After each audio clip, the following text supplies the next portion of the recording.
Chỉ mà chỉ là bắt thủ thời gian đây vào đây mà thắng lại. Giờ ta bắt thủ nó tin tôi. Cháu phải lát ra nào lá. Ô bỏ tổ là tiêu. Sang chiều bao. Cắt đi. Sang chiều bao sang chuyên bao mà. Ô chẳng đâu rồi ha. Mày chỉ nhớ đằng cái cao một trăm này. ta hana quan đảo quan Tao chỉ chùa luôn. hana quan Bây giờ đảo là tiêu. Mà ba ơi số nó. Tán nhìn luôn tiêu. Ô hú tổ chốt cờ. Không mà. Ô bây giờ chia thợ giờ thử chứ. Thế là hú tổ không mở rồi hả? Còn ăn gì nhở? Cục quế mà kìa. Cậu ở đây đó.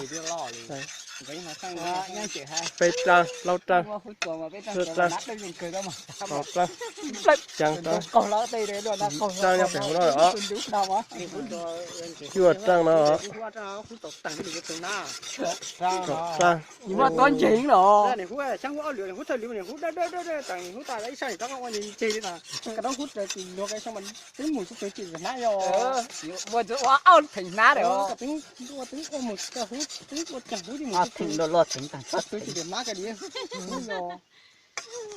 chú thấy bây giờ bác hay nó cho nên rồi chú tôi chú hết tốt cho nên mà tôi khốt chua liếu rồi Thì để cái thờ hút bên trên này thì chụp để con nó chụp thế nó nào. luật tây cho cá để chú trời Cái giá này có cho phần ú. thế nên mình chú tôi luật tin vào tháng đủ rồi nè Khép dáng tàu dáng thì cứ đuổi. Ai nó chỉ là giá bây tôi giờ tôi đây là là cái hôm cho tàu nay bên bây qua tàu giờ chú tôi luật tin vào tháng đủ Cái để dài lúc vắng này lúc bé nó sẽ là tới lúc bé này mày nó tụt lúa rồi. Giá trao nó mình. hay như chị này Ô tưởng sao tao nhìn tao chơi hình nè. hiểu.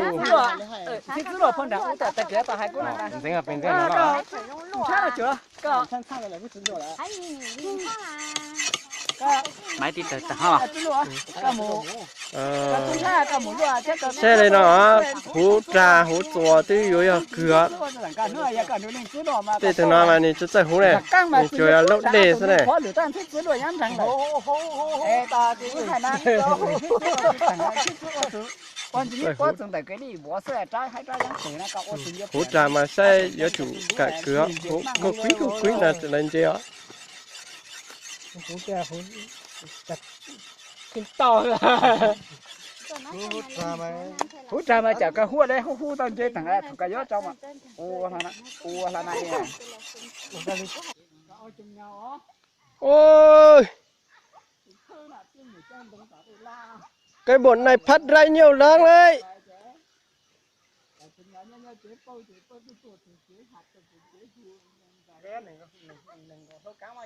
Rái này là phát trồng mì thôi. Không trồng được cái gì, trồng mì thôi. Đồng lăng. Mày thằng này ăn trưa đây này, đồng lăng.